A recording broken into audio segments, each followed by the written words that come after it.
नालायक बेटा। अरे ओ नालायक! पिताजी ने जोर से चिल्लाकर विशाल को आवाज़ लगाई, जो कॉलोनी में आए टैंकर से पानी भरने में व्यस्त था। गर्मी के दिनों में पानी की किल्लत के कारण 3 दिनों में ही टैंकर से पानी की आपूर्ति होती थी। आवाज़ सुनकर विशाल बोला, आया पिताजी। विशाल को पानी भरने के बाद के कामों की फहरिस्त संभाल दी गई थी। मंडी से सब्जी लाना, गेहूं पिसवाना और ऊपर छत की झाड़ू लगानी। छोटा भाई विवेक इंजीनियरिंग प्रवेश परीक्षा की तैयारी में व्यस्त था। पिताजी उसके कमरे में जाकर पढ़ाई का जायजा रोजाना लिया करते थे और उसकी हर समस्या का तत्काल समाधान हो जाता था। वैसे भी विवेक पढ़ाई में कुशाग्र था।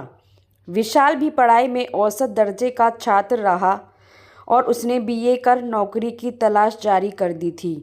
कुछ दिनों बाद विवेक का परिणाम आ चुका था और वह अव्वल रैंक के साथ इंजीनियरिंग कॉलेज में चयनित हो चुका था। घर पर छोटे बेटे की सफलता पर उत्सव का माहौल था।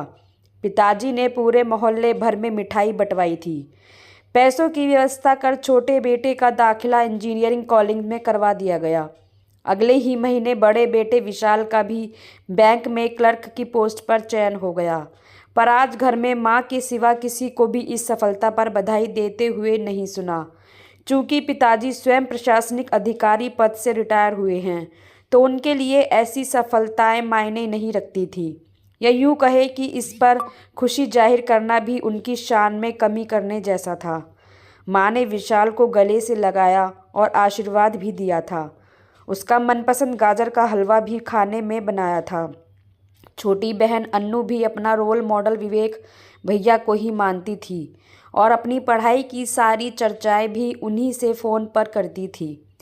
विशाल ने कई बार छोटी बहन से पूछा था कि पढ़ाई में कभी दिक्कत हो तो पूछ लिया कर, पर उसने हंसकर बोल दिया कि भैया आपसे क्या पूछूं।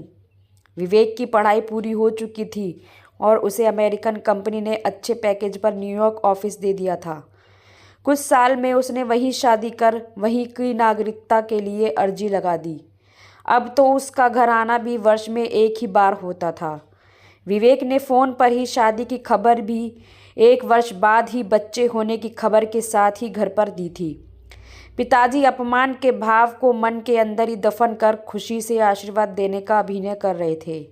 बाद में फ़ोन के रिसीवर को माँ को थमा सीधे अपने कमरे में चले गए। विशाल ने माँ की पसंद से ही शादी की और उसकी पत्नी घर की सारी जिम्मेदारियों को बखूबी निभा रही थी। पर कुछ दिनों से माँ बीमार हो गई थी। डॉक्टर ने जांच कर बताया तो पता चला कि उनकी दोनों किडनी ही कमज़ोर हैं और कम से कम एक किडनी का ट्रांसप्लांट आवश्यक हो गया है।